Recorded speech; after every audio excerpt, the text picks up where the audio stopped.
அடக்கியர சொல்லிருந்து அவன் நினைத்து மபாவி உடைக்கு சூது பொருதி ஒட்டி வைத்தான் இவரையும் பாவி துரியோதனனும் பஞ்சவரையும் விரட்டி சுவாமிதம்மாய் நாட்டை சுற்றியற சந்திருந்தான் வனவாதம் தன்னே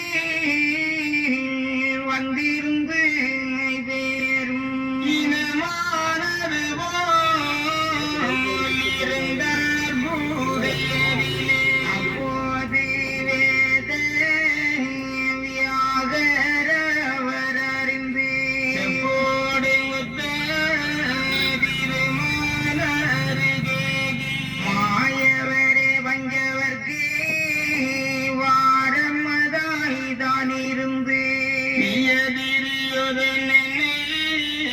ஜெயிக்க வந்த பெருமானே பஞ்சவரை மாபாவி பழுது சூதாடி வென்று வஞ்சகமாய் பாவி வனத்தில் தூரத்திலிட்டான் ஐவேரும் பத்தினியும் அன்னை பீதாவுடனே பைபோய் நலரி வசித்திருந்து வாடுகிறான் அன்று மகாமேவி அடியேன் ஊரைத்தபடி இன்று பாரதம் முடிக்க எழுந்தருளும் நலாஜி என்று முனிதான் எடுத்துரைக்க மாயவரும் அந்த திருமாலை வேறிடம் நீகி வேதவியாகரரும் வேயூதும் வாயானும் சில குண தர்மர் முன்னே சென்றனர்தான் நம்மானை நாராயணர் வரவே நல்ல தர்மாதிகளும் பாரானதை ஆண்டோம் பதம் பூண்டாரம்மானை கால் பிடித்து தர்ம கண்ண பாதம் தொழவே கால் பிடித்து தர்மரையும் மார்போடாரவணைத்து பதராதே பாண்டவரே பக்தியுள்ள பஞ்சவரே கடராதே இவரையும் காத்தருள்வோம் என்றுரைத்தான் அப்போதே தரும ரச்சுதரையும் போற்றி இப்போது எங்களுக்கு ஏற்ற பாசிதீர சூரிய பாண்டம் தனை அழைத்து சுத்தம்மனே அருளும் என்றார் அப்போது மயவனாராதிதனை நினைத்து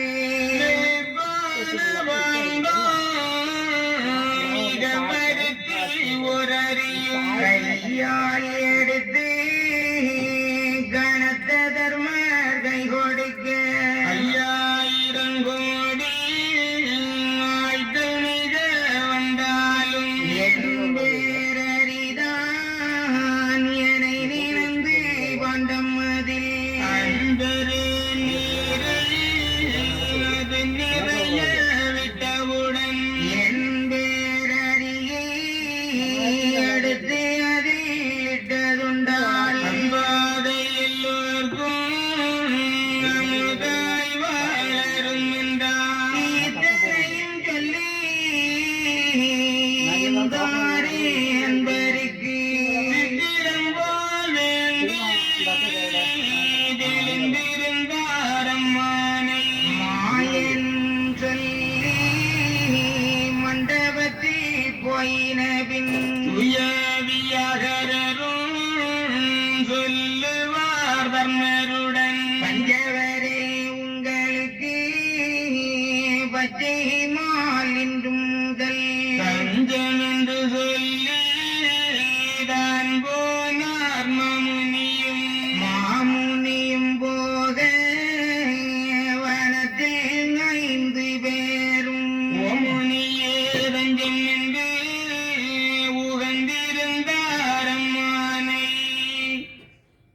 பகவானாகிய ஸ்ரீகிருஷ்ணன் துவாரகாபுரிக்கு மன்னராக வாழ்ந்திருக்கின்றார். அப்போது இங்கே துரியோதனாதிகள் பஞ்சபாண்டவர்கள் அவர்கள் வரலாற்றை நமக்கு இனி ஐயா தொகுத்து தருகின்றார். பாரம்பரியமான சொத்து, மூதாதையர்கள் ஆண்டிருந்த தேசம், அதை துரியோதனாதிகளும் பஞ்சபாண்டவர்களும் ஆழ்வீதமாக பங்கு வைத்து துரியோதனன் அஸ்தினாபுரத்தை தலைநகராக கொண்டு அவனுடைய தேசத்தை ஆண்டு வருகிறான். தர்மராஜர் இந்திரபிரஸ்தம் என்று ஒரு தலைநகரத்தை பட்டணத்தை ஏற்படுத்தி அவர்களுக்குரிய ஒரு நாட்டை ஆண்டு வருகிறார்கள்.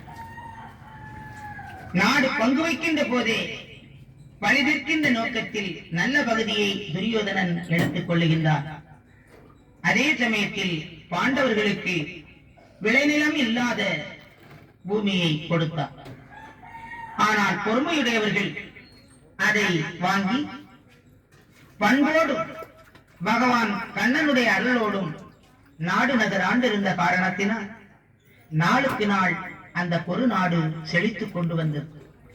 பகை எண்ணத்தோடும் தீய செயல்களோடும் நாட்டை ஆண்டு வந்த துரியோதனனுடைய அந்த தேசமானது நாளுக்கு நாள் பட்டு பதறி போய் வந்தது. அஸ்தினாபுரத்திலே வாழ்கின்ற பட்சி பறவைகளானாலும் மிருகங்களானாலும் மனிதர்களானாலும் பசியாற வேண்டும், தகையாற வேண்டும் என்றால் குரு நாட்டுக்கு வந்தால் தான் முடியும் என்ற ஒரு சூழ்நிலை அஸ்தினாபுரத்திலே ஏற்பட்டது. அப்போ நாளுக்கு நாள் நாடு வறுமையாகிக் கொண்டு வருகிறது.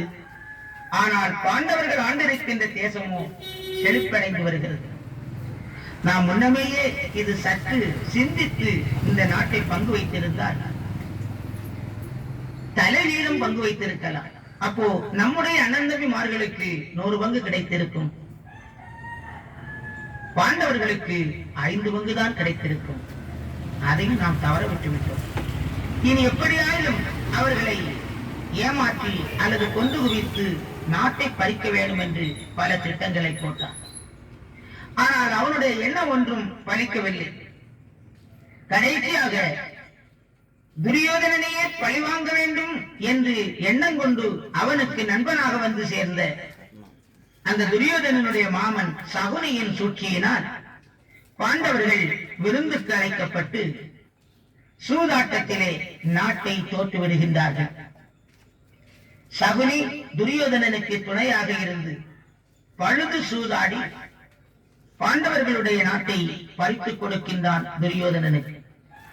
அவர்கள் செய்து கொண்ட ஒப்பந்தத்தின் பிரகாரம் பந்தயத்திலே தோற்றவர்கள் 12 ஆண்டு வனவாசம், 1 ஆண்டு அஞ்ஞாதவாசம் முடிக்க வேண்டும்.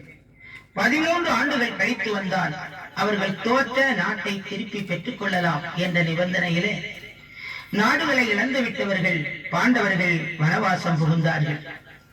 வனத்திலே அவர்கள் பைப்போல் அலறி பசித்து துடித்து வாடி இருக்கின்றார்கள். அந்த சமயத்திலே வேயூதும் வாயானாகிய நந்தகோபாலன் ஸ்ரீகிருஷ்ணன் வேத வியாசருமாக அந்த வனத்திலே எழுந்தருளுகின்றார்கள். இவர்களை கண்டவுடனே பாண்டவர்கள் ஓடோடி வந்தார்கள். தர்மாதிகள் கண்ணருடைய காலிலே விழுந்து வணங்கினார்கள். வணங்கி அந்த தர்மரை தூக்கி மார்போடு அணைத்துக் கொண்டு ஸ்ரீ கிருஷ்ணன் சொல்லுகின்றார், பாண்டவரே, இனி நீங்கள் பதற வேண்டாம் என்று இப்படி ஆறுதலான வார்த்தைகளை சொல்லி நிற்கிற போது தர்மராஜர் ஒரு வேண்டுதலை வைத்தார். கண்ணா, நாங்கள் நாட்டை ஆண்டிருந்த போது யார் எப்பொழுது எப்படி வந்தாலும் வேலைக்கு அவர்களுக்கு பசியாற்றி இருந்தோம். இன்று எங்களுடைய பசி கூட பெரிதாக தெரியவில்லை. எங்களை நாடி வருகின்ற ஏழைகள், அதிதிகள், விருந்தினர்கள், சொந்த பந்தங்கள், தவத்தோர்கள், இப்படி வருகிறவர்களுக்கு வேலைக்கு மனநிறைவோடு அவர்களுக்கு பசியாற்ற எங்களால் முடியவில்லை. எனவே ஆரியமாக அன்ன அருளக்கூடிய சூரிய பாண்டத்தை உடனே வரவழைத்து தர வேண்டும் என்று பணிந்து நின்றார் தர்மராஜா.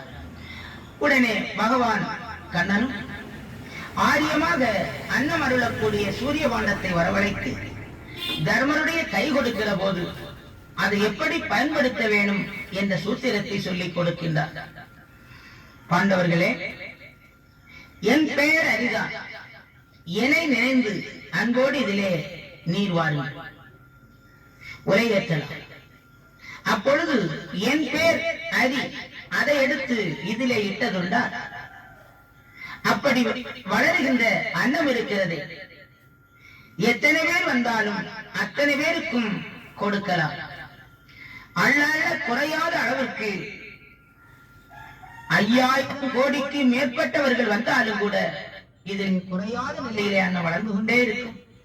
எல்லோருக்கும் திருப்தியாக அன்னம் கொடுத்து நீங்களும் சந்தோஷப்படலாம் என்று அந்த பாண்டவர் கேட்டுக்கொண்ட பிரகாரம் சூரிய பாண்டத்தை வரவழைத்து அதை தர்மருடைய கையிலே கொடுக்கின்றார். கொடுத்துவிட்டு விடைபெறுகின்றார் எம்பெருமான். அப்பொழுது வேதவியாசர் வந்து சொல்லுகின்றார் தர்மரிடத்திலே, தர்மா, இன்று முதலாக பகவான் ஸ்ரீகிருஷ்ணன் உங்களுக்கு எப்பொழுதும் துணையாக இருக்கின்றார். நீங்கள் ஒருபோதும் அவரை மறந்துவிடக் கூடாது என்று சூத்திரம் சொல்லுவது போல சொல்லிக் கொடுத்து விட்டு சென்றார். இப்படி வனத்திலே வந்த கண்ணபரமாத்மாவும் வேதவியாசரும் திரும்பிவிட்டார்கள். இந்த பாண்டவர்கள் வனத்திலே வனவாசம் செய்து வருகின்றார்கள். இந்த செய்தியின் துரியோதனன் அறிந்திருக்க வேண்டும். பட்டினியால் கிடந்து வாடுவார்கள் என்று இருந்தோம், வாடி வதங்கி அழிந்து போவார்கள் என்று இருந்தோம். இப்பொழுது அவர்களுக்கு சூரிய பாண்டம் கிடைத்து விட்டது. எனவே மீண்டு வந்து கேட்டால் நாடு கொடுக்க வேண்டும். ஆதலால் அவர்கள் மீள முடியாத அளவிற்கு அவர்களை வனத்திலே வைத்து கொண்டுவிட வேண்டும் என்று பாவியாகிய துரியோதனன் பல சூதுகளை செய்கின்றான். அதை எம்பெருமான் கண்ணபரமாத்மா பாண்டவர்களுக்கு துணையாக இருந்து முறியடிக்கின்றார். அந்த வாசகத்தையும் தொடர்ந்து சொல்லி வருகின்றார். பாவி துரியோதனனும் பஞ்சவரை கொல்ல வந்து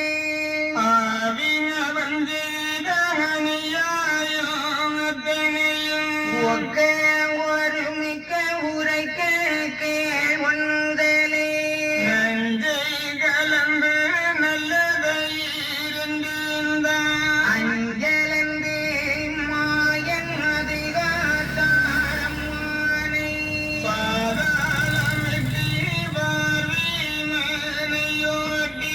நீதான நெடியோன் அதிகாத்தான்